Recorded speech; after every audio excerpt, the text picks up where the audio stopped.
ഇനിയിപ്പോ എന്തായാലും നമുക്ക് അങ്ങനെ പ്രൊസീഡ് ചെയ്യാം. പ്രതാപ് വർമ്മ സാറിന്റെ മകളും മരുമകനും മേഡത്തെ കാണാൻ വന്നിട്ടുണ്ട്. ആരായാലും ഇന്ന് കാണാൻ പറ്റില്ല. ഇലക്ഷൻ ഡിക്ലറേഷന്റെ തിരക്കിലാണെന്ന് പറയൂ. ശരി മാഡം.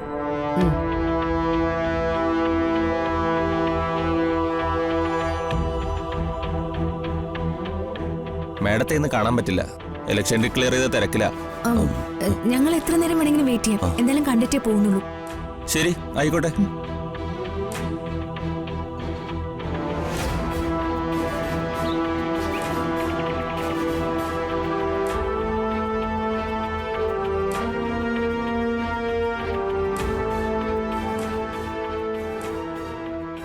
അറുത്തുമുറിച്ച് ഒരു തീരുമാനത്തിലെത്തണോ പ്രതാപ?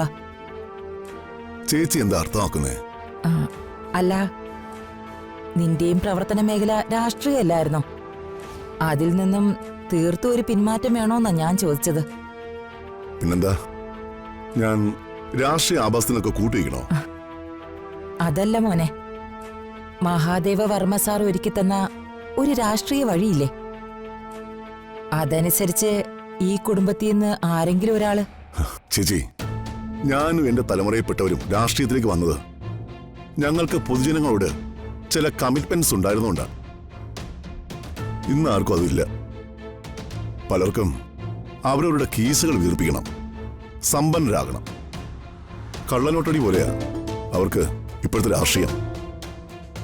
കരയുന്നവന്റെ കണ്ണീരൊപ്പണം, കഷ്ടപ്പെടുന്നവരെ സഹായിക്കണം, ദുരിതം അനുഭവിക്കുന്നവർക്ക് ഒരു സഹായഹസ്തമാവണം, മറ്റുള്ളവർക്ക് ഒരു കൈത്താങ്ങായി ജീവിക്കണം. ഇതൊക്കെയായിരുന്നു ഞങ്ങളുടെ ജീവിത ലക്ഷ്യം. പക്ഷേ ഇന്നതല്ല. അക്കാലമൊക്കെ പോയി. നവോത്ഥാന നായകരും രാഷ്ട്രീയ ശില്പികളും ഇന്ന് വെറുമൊരു ഓർമ്മ മാത്രമാ. മടുത്തു ചേച്ചി. ഇനി ഇത്തരം ഹിപ്പോക്രാറ്റോടൊന്നും പൊരുതാനൊന്നും എനിക്ക് വയ്യ.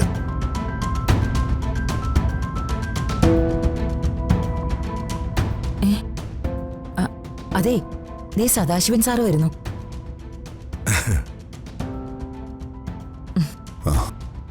സാർ ഇരിക്കെ. സാർ.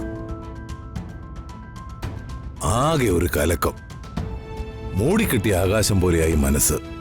ഒരു കാലത്ത് മോഹഭംഗം, പിന്നെ അസ്തിത്വ ദുഃഖം, ഇപ്പതേ ചിതറിരിക്കുന്ന പ്രത്യയശാസ്ത്രവും. എന്നാലും രാഷ്ട്രസേവനത്തിൽ നിന്ന് പൂർണ്ണമായി അങ്ങോട്ട് വിട്ടുപോകാൻ ഒരു മനപ്രയാസം.